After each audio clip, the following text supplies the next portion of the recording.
I have a very important update for anybody who's using Flexport for order fulfillment. So you may have a Shopify store, or eBay, or Etsy, or something like that. And you're using Flexport, which until now has been a pretty good service. They have an announcement at the top of their page as of June the 1st, 2025, saying we will be implementing a $500 minimum monthly fulfillment spend requirement. And so the article that explains what's going on here is basically they want to make sure that they're making enough money, especially off of their smaller customers. And that includes sellers like me. Basically, the way it works is if you do not spend $500 per month in fees, what's going to happen is they're going to start charging you the difference between what you're paying in fees and $500. So, for instance, in May, I paid Flexport about $200 in fees.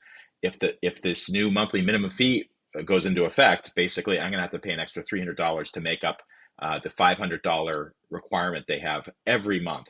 Now, this, of course, is terrible news for any seller who is basically a smaller seller or as well as seasonal sellers. So, for instance, companies that mostly sell stuff for the summer, like think, I don't know, surfing gear or skiing equipment. Like the other months when sales aren't taking place, they're going to be really screwed on this unless they have a plan to basically sell. Flexport says at least 40 orders per month, and that's just not possible for some sellers. So this is really disappointing. Right now, what I'm doing is I'm looking at alternatives. I put Google Gemini on the case to see what the competition was, and Walmart Fulfillment Services actually looks pretty good. Google Gemini is also suggesting take a look at Red Stag or ShipBob, which I may do. But because I already have a Walmart marketplace account, I may just go with that.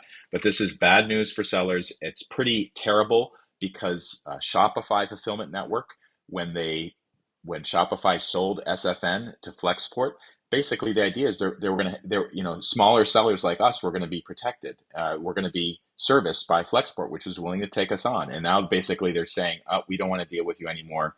Goodbye. So this is a really bad move by Flexport. Very disappointed.